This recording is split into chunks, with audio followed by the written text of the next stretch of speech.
Hello बच्चों, कैसे हैं आप सभी। उम्मीद करती हूँ आप सभी बहुत ही अच्छे होंगे और अपनी पढ़ाई पर भी अच्छे से ध्यान दे रहे होंगे। तो बच्चों, आज की हिंदी व्याकरण में हम शुरू करने वाले हैं हमारा अगला अध्याय, जिसका नाम है वर्ण विचार फोनोलॉजी। पढ़िए और समझिए, चित्र का नाम लिखकर उनकी ध्वनियाँ लिखिए। तो यहाँ पे आपको चित्र दिए गए हैं, इनका नाम आपको पहले लिखना है, फिर इनकी ध्वनियाँ भी आपको लिखनी है।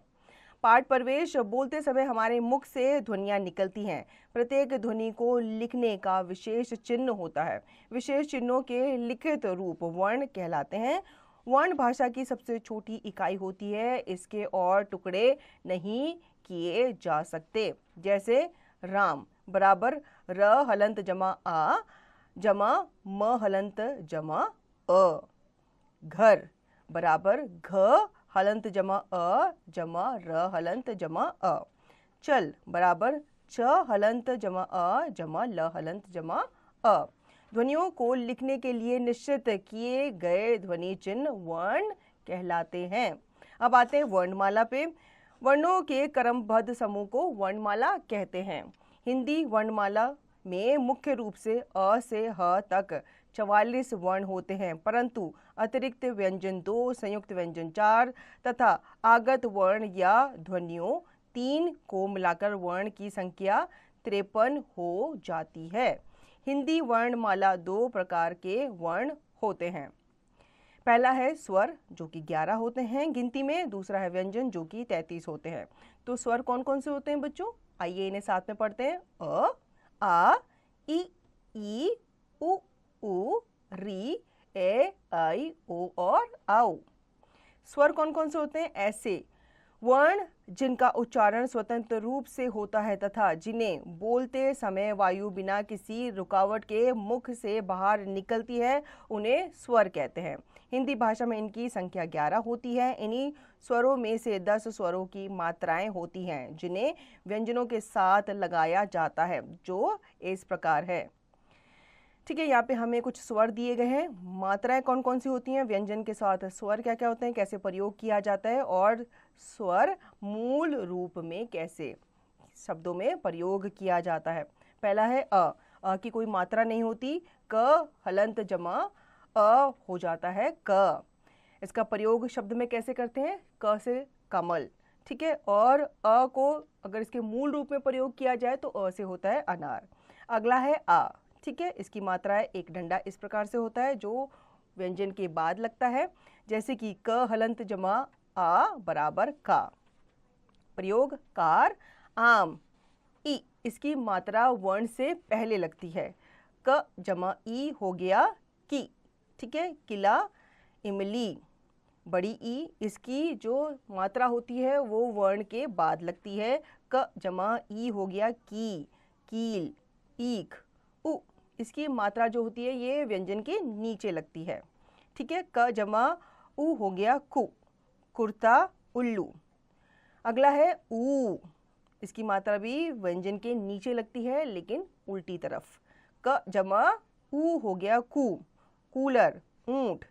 अगला है री, व्यंजन के नीचे से लगाया जाता है इस तरीके से। क जमा री हो गया क्री। कृपा। ऋषि।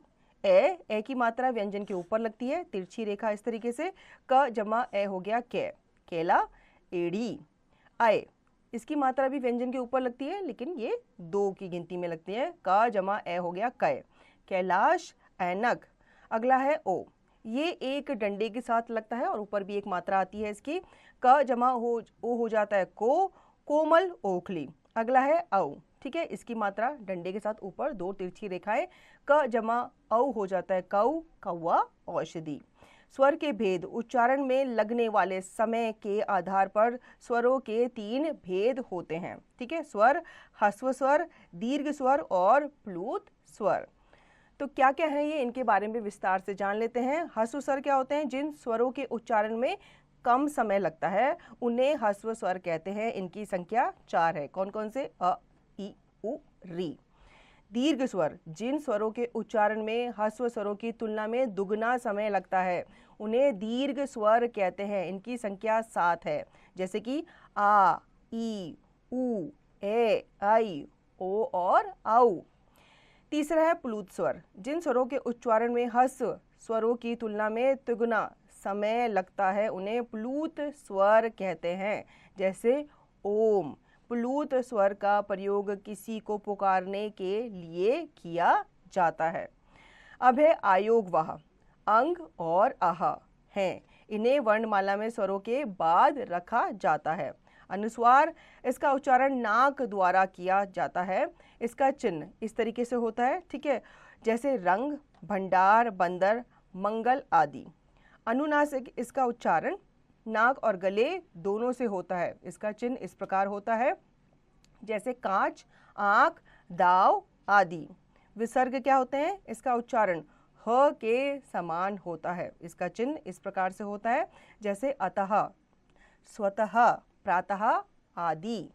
व्यंजन, व्यंजनों का उच्चारण स्वरों की सहायता से होता है। इनका उच्चारण स्वतंत्र रूप से नहीं होता। इनकी संख्या 33 है।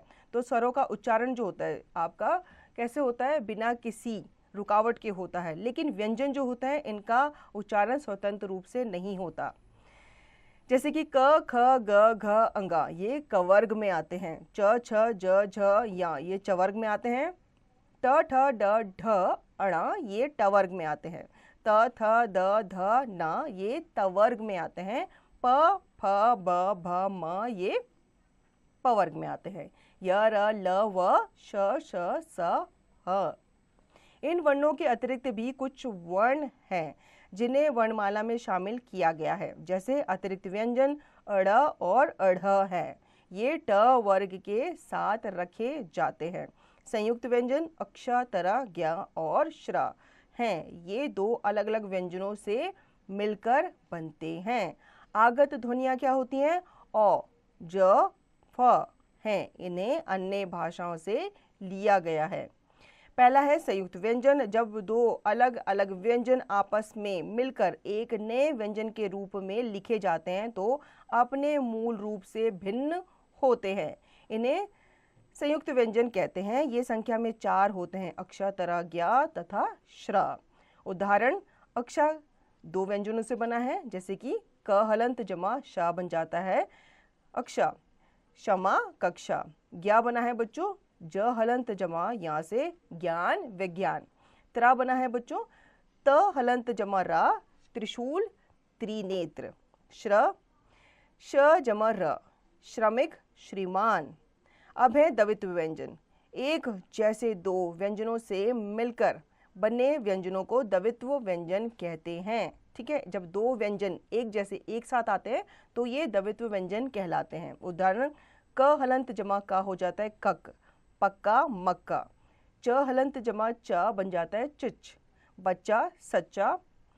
ट हलंत जमा ट बन जाता है टट, जैसे कि लट्टू मिट्टी।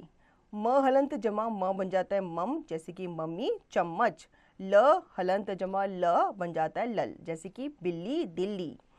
स हलंत जमा स बन जाता है सस, जैसे कि लस्सी रस्सी। र वर्ण का प्रयोग, र जब पूरा अर्थात अ सहित होता है तब वह इस प्रकार प्रयोग होता है, जैसे रथ रस आदि। स्वर रहित र जब किसी व्यंजन से पहले हो तो वह उस व्यंजन के ऊपर रेफ के रूप में लगता है, जैसे ध जमा र हलंत जमा म बन जाता है धर्म। व जमा र हलंत जमा श बन जाता है वर्ष। जब किसी स्वर रहित व्यंजन के बाद र हो तो र पदेन के रूप में उस व्यंजन की खड़ी पाई के साथ जुड़ जाता है, जैसे क हलंत जमा र जमा म हो जाता है क्रम। प जमा र जमा ण बन जाता है प्रण। इसके अतिरिक्त बिना खड़ी पाई वाले व्यंजनों ट ड के साथ प्रयोग होने पर र इनके नीचे उल्टे वी, आपको पता है उल्टा वी इस तरीके से इस रूप में लगता है, जैसे ट हलंत जमा र जमा का बन जाता है ट्रक। ड हलंत जमा र जमा म बन जाता है ड्रम आदि।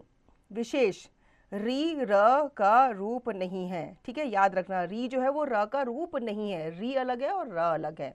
यह एक स्वर है जिसकी अपनी मात्रा इस प्रकार होती है। र की मात्रा का उच्चारण री की तरह ही होता है, जैसे ऋषि, ऋषभ, कृपा आदि। वर्ण विच्छेद क्या होते हैं? किसी शब्द के वर्णों को अलग अलग करके लिखना वर्ण विच्छेद कहलाता है। ठीक है, इसमें आप क्या करते हो? वर्णों को अलग अलग करके उनका विच्छेद करते हो। जैसे कि मदन, मदन को अब कैसे विच्छेद किया गया है? म हलंत जमा अ जमा द हलंत जमा अ जमा न हलंत जमा अ हो गया मदन। अगला है बच्चों किला, इसको कैसे विच्छेद किया गया है? क हलंत जमा ई जमा ल हलंत जमा आ हो गया किला। अगला है टॉर्च, इसको कैसे वर्ण विच्छेद किया गया है? ट हलंत जमा ओ जमा र हलंत जमा च हलंत जमा अ।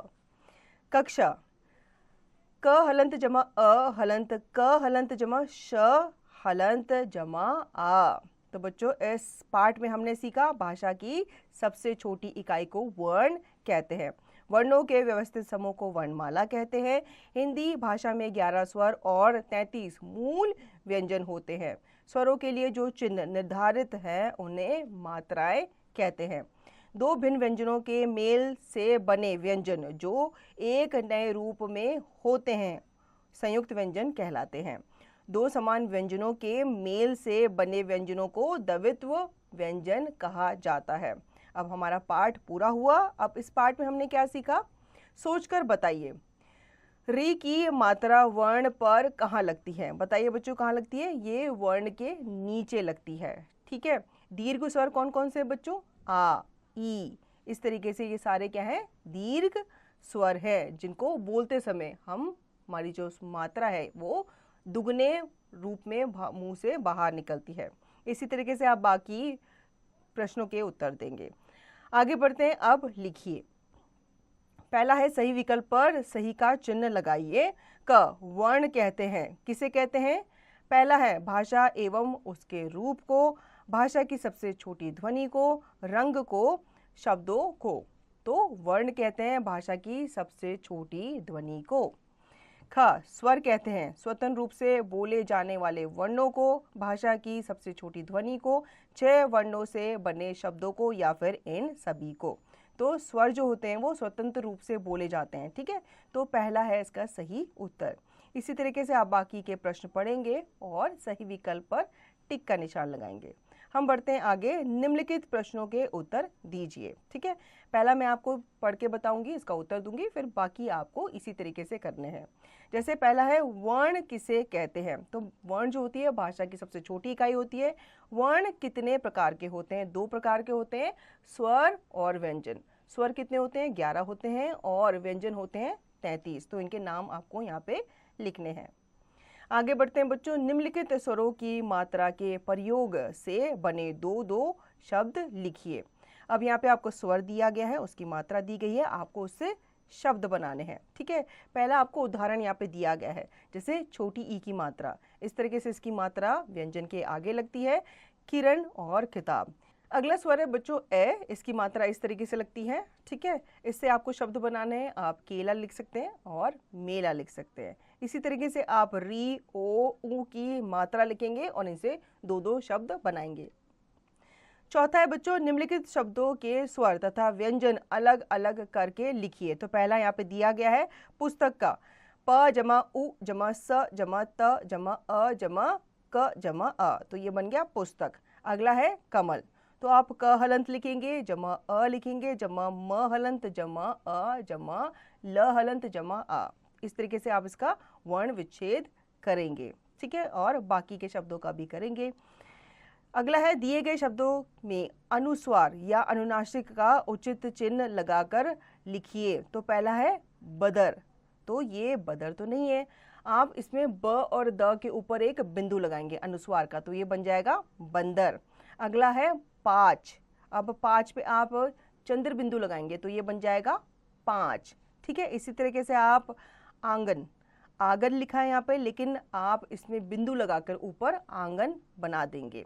रग अगला है, रग में आप ऊपर बिंदु लगाएंगे तो ये रंग बन जाएगा। ठीक है, तो बच्चों यहाँ पे आप इनमें बिंदु लगा करके, सही जगह पे बिंदु लगाकर इनको आप सही तरीके से लिखेंगे।